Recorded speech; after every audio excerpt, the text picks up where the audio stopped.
Hello दोस्तों, flat wisely में आप सभी का स्वागत है। आज हम पढ़ेंगे नेक्स्ट चैप्टर मैथ्स के यूनिट 5 का, which is presentation of mathematical concepts through pictures, poetry, story, riddles etcetera. यहाँ पे हम इस चैप्टर में मेनली पढ़ेंगे कि हम मैथमेटिकल कंसेप्ट्स को कैसे प्रेजेंट कर सकते हैं, पिक्चर की फॉर्म में, पोइट्री की फॉर्म में, पोएम की फॉर्म में, स्टोरी सुना के बच्चों को स्टोरी की फॉर्म में मैथ्स को कैसे समझा सकते हैं, एंड रिडल्स की फॉर्म में यानी पजल्स कैसे सॉल्व कर सकते हैं बच्चे मैथ्स के थ्रू। So let's start. पहले हम देख लेते हैं role of poem, stories and pictures क्या है। Through pictures students retain the terms between better through visual experience.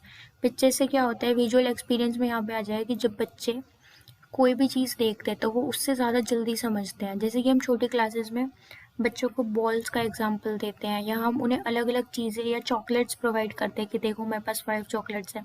हम उन्हें एडिशन सिखा रहे होते हैं कि 1 1 हमने सबको दे दिया, अब हम इनको इकट्ठा करेंगे तो कितनी हुई। काइंड आप उनको एक्सपीरियंस दे रहे हो, विजुअल एक्सपीरियंस, कि आप लोग चॉकलेट्स को देखो एंड देन बताओ। तो यहाँ पे वही है कि हम टर्म्स को बेटरली एक्सप्लेन कर पाते हैं। हम वहाँ पे एडिशन सिखा रहे हैं एक नर्सरी क्लास के बच्चे को, स्मॉल स्मॉल नंबर्स या काउंटिंग सिखा रहे हैं। अब एक नेक्स्ट एग्जांपल हम देख सकते हैं, the terms ascending and descending order में बी विजुअलाइज्ड एज। हम असेंडिंग ऑर्डर और डिसेंडिंग ऑर्डर की टर्म्स को दिखा सकते हैं। जैसे कि यहाँ पे बोला है, एक छोटी बोल है, फिर बड़ी बोल हो गई, फिर उससे बड़ी, फिर उससे बड़ी, फिर उससे बड़ी। तो यहाँ पे हम असेंडिंग ऑर्डर सिखा रहे हैं बच्चे को कि छोटे से बड़े की तरफ जाते हैं असेंडिंग ऑर्डर में। नेक्स्ट हम डिसेंडिंग ऑर्डर के लिए हमने सीढ़ी बना दी कि सीढ़ी से हम नीचे उतर रहे हैं, तो आप हाईएस्ट टू लोएस्ट जाते हो, ऊपर से नीचे आ रहे होते हो डिसेंडिंग में, मतलब सबसे बड़े से सबसे छोटे पे आते हो। तो ये है पिक्चर्स के एग्जाम्पल है कि आप कैसे मैथ्स को पढ़ाते हो। अब आता है थ्रू पोएम्स। पोएम्स के थ्रू आप कैसे कर सकते हो। The rhythm and lyrics of poem makes children happy and attentive. जो रिदम होती है, जो लिरिक्स होती है एक पोएम की, वो ना बच्चों को बहुत खुश सा करते हैं। बच्चे बहुत अटेंटिव होते हैं कि मैम बहुत अच्छे से सुना रही है, कुछ सुरीला सा सुनाई देना है, हम अटेंटिव हो जाते हैं, हमें अटेंशन लेनी चाहिए, मैम पढ़ा क्या रही है। तो बच्चों को रहता है ये चीज़, सच में रहती है पोएम्स अगर होती है तो। Teacher may give concepts through poems or make the children inquisitive for new concepts। Teacher बच्चों को कॉन्सेप्ट अलग अलग प्रोवाइड कर सकते हैं पोएम सुना के, और बच्चों को एक इच्छुक बना सकते हैं कि इस कॉन्सेप्ट में क्या है, मैम हमें क्या पढ़ाना चाह रही है इस पोएम को लेके।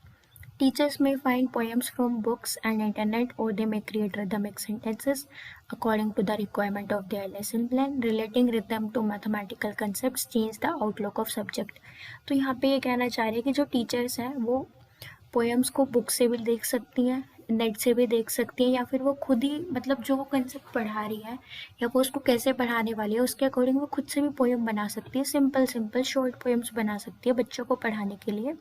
और जब भी हम रिदम से या लिरिक्स के थ्रू या पोएम के थ्रू मैथमेटिकल कंसेप्ट को पढ़ाते हैं तो एक तरह से ना सब्जेक्ट का नज़रिया बदल जाता है। बच्चे समझते हैं कि हम पढ़ नहीं रहे, हम तो एंजॉय कर रहे हैं, हम कोई गेम खेल रहे हैं।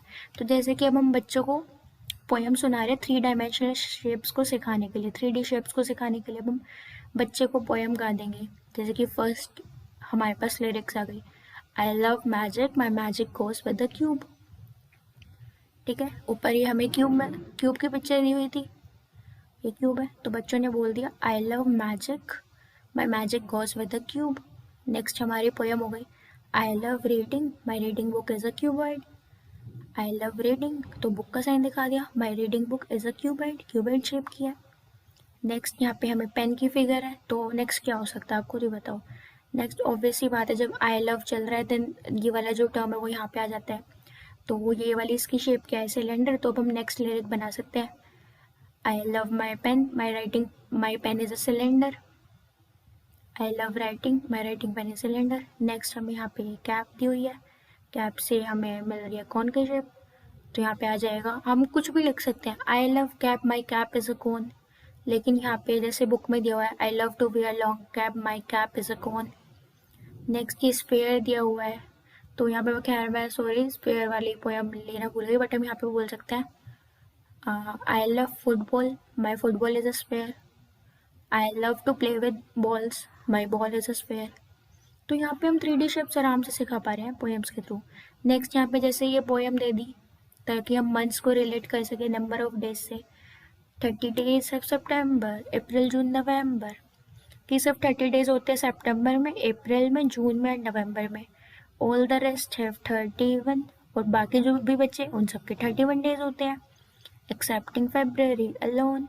लेकिन फेब्रवरी में ऐसा कुछ नहीं होता, ना 30 डेज होते हैं ना 31 डेज होते, which has but 28 days clear, जिसमें डेज तो होते हैं लेकिन 20 डेज एग्जैक्ट होते हैं, and 29 in each leap year.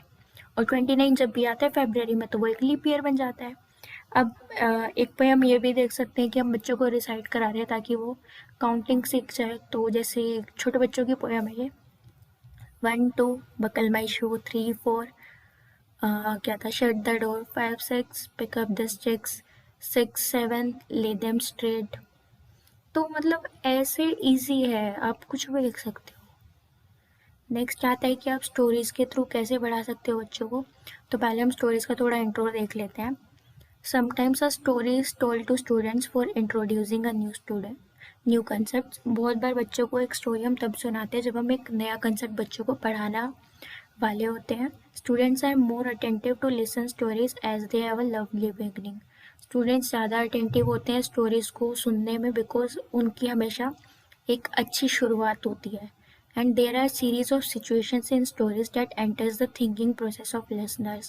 and बहुत बार सीरीज की ऐसी situations आती है कि जो बच्चे होते हैं वो अब रिलेट कर पाते हैं अपने डेली लाइफ से कि ऐसा तो उनके साथ भी हुआ है, तो मे बी स्टोरी में नेक्स्ट ऐसा हो सकता है जो उनके साथ हुआ था।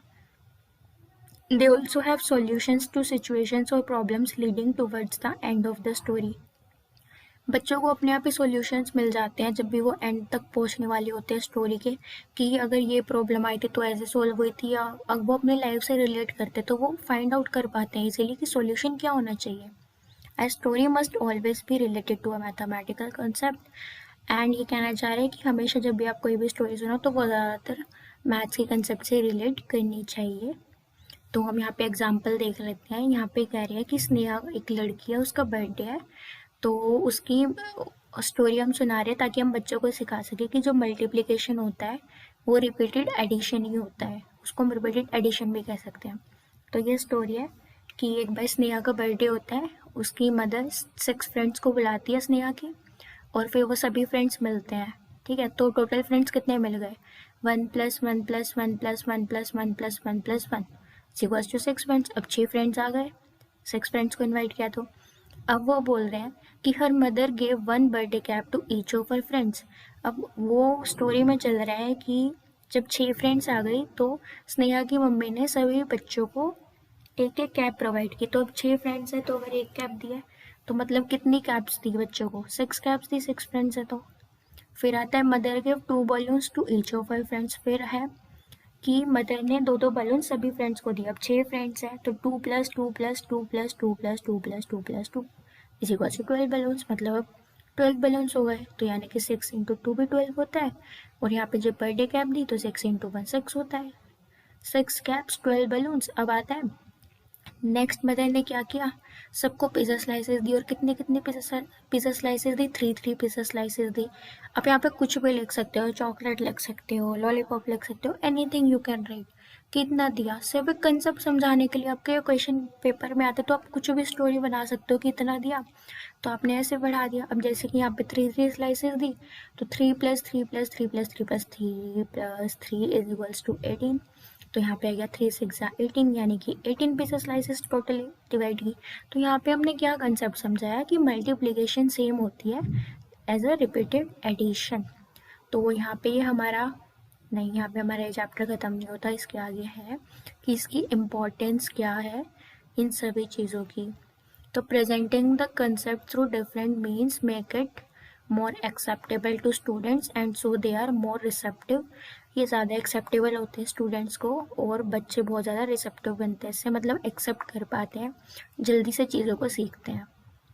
अ जॉयफुल एक्सपीरियंस फॉर स्टूडेंट्स, बच्चों के लिए ये बहुत इंजॉयबल एक्सपीरियंस होता है। They like learning with entertainment, और बच्चों को बहुत पसंद होता है कि वो सीखें कुछ भी नया लेकिन एंटरटेनमेंट भी हो साथ में, सिर्फ ये नहीं कि बोरिंग क्लास चल रही है, इंटरेस्टिंग क्लास हो जाती है। More effective to the mind of students, pictures through pictures stories और ये रिडल्स वगैरह, तो ये ज़्यादा इफेक्ट डालती है बच्चों के माइंड पे। As long lasting impressions to the mind of students, ज़्यादा लॉन्ग लास्टिंग इम्प्रेशन रहता है बच्चों के माइंड में। इवन वो घर पे आके भी ये चीज़ें रिपीट करते हैं, नोटिस करते हैं।